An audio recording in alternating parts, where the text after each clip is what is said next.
Service. I was a Medical Service Corps officer. So, early on in the military background, we were all over the place around this country, Germany, France, Alabama, Washington State. So, if nothing else, I'm adaptable because, when you change schools every 3 years, you get to learn new friends, new places, new languages, and kind of gives you the ability to, I think, get into areas that you're uncomfortable with or might be uncomfortable and kind of jump in and do some good things. So when my dad retired from the service, we were going to live in a place called Milton, Florida. I don't know if anybody knows where Milton is. Yeah. Okay, all right, yeah. Up on the Redneck Riviera, right by Pensacola. So, beautiful place, but I woke up one morning, my mom screaming my dad had passed away, and so she decided to move down here, and she did. So I went to Boone High School, went to University of West Florida, I have a degree in marine biology. I got a couple of master's degrees, one from Florida State, one from Rollins. I was just too lazy to get a doctorate. I didn't want to write a dissertation, and some really good training from the Air Force, a lot of disaster management training. But had a career in public service, and one of the beauties of public service is that you get to do things that nobody else really can. And I worked. I'm a conservative guy, and what was really amazing is the people I worked with and around were all conservatives, and we were all Republicans, and we were still getting out there and doing things, but we weren't doing it with the government.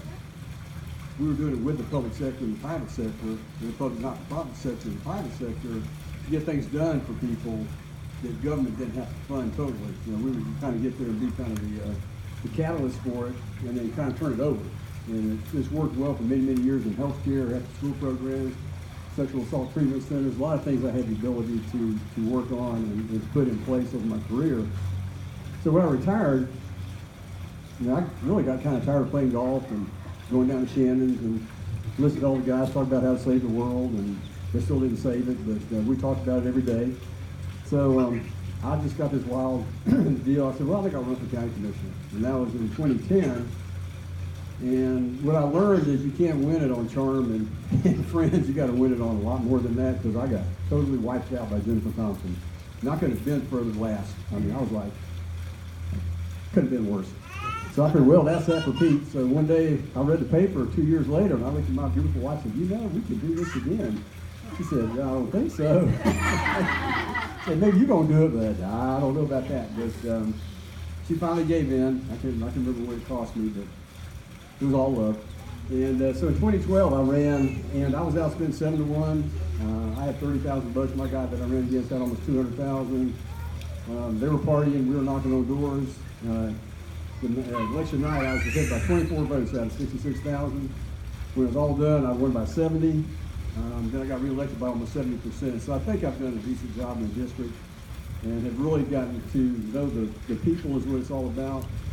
And so why run for mayor? I can do my next 2.5 years, have a great time, go to the old commissioner's home, wherever that is, and sit on the beach and do whatever. Where's Friday? What do old commissioners do, man?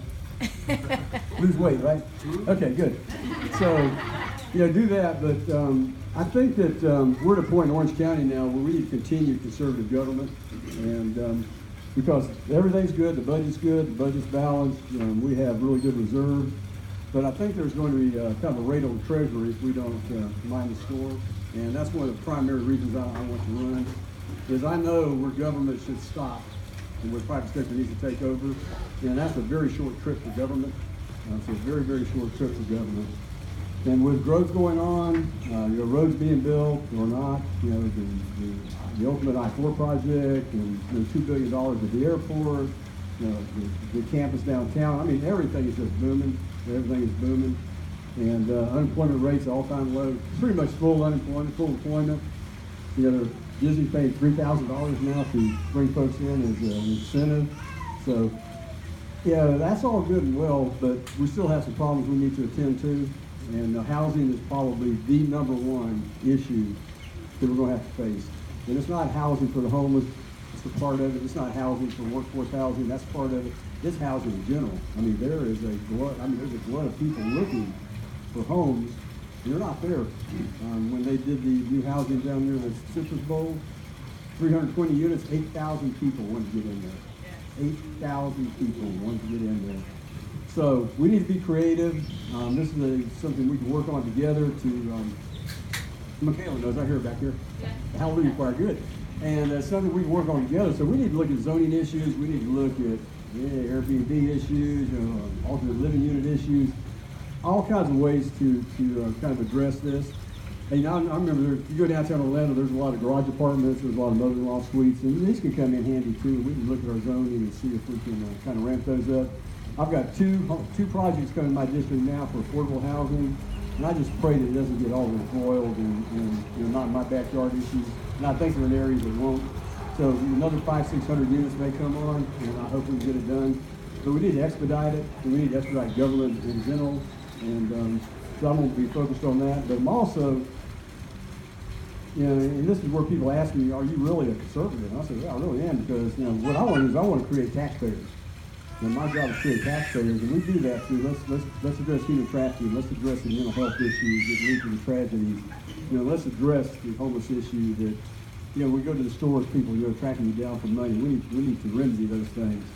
And if we remedy those things, then we create a community where the Googles and the Amazons and all these folks really want to come, because part of their mantra, their charter is to do social benefit, and it's part of what they do, it's part of what they are.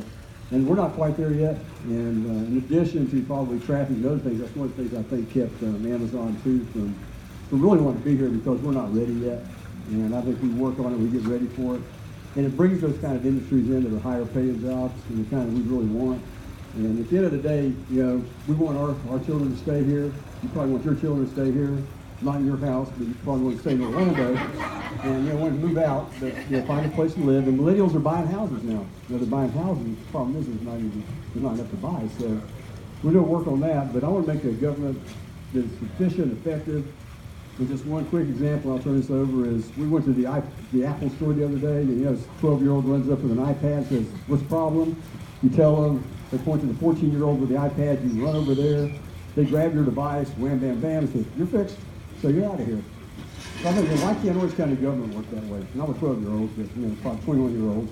When you go into permitting, when you go into different government offices, why can't you be met with someone that has a device and say, okay, if you're already in the system, why are you here? What's the problem? What brings you back? And let's not wait a month to fix it. Now, let's fix it right there. Let's fix it for small businesses. Let's fix it for everything. Because we have the technology. We just need to use it. So I'm going to really, really focus on that, make it an efficient, effective government. And over time, it'll make it a much smaller government. And so that's I promise you, is I'm going to be efficient, effective, smaller government. I'm not going to lose sight of the things that make a community great. And I think that's how we treat people.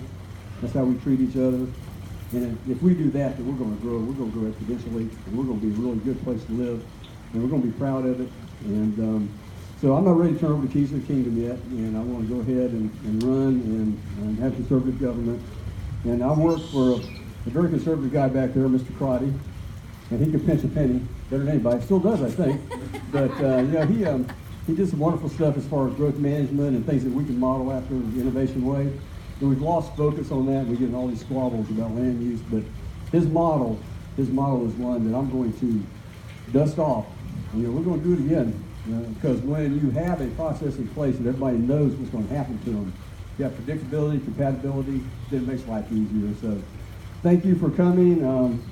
Any questions, I'll be happy to answer them. Or at the table.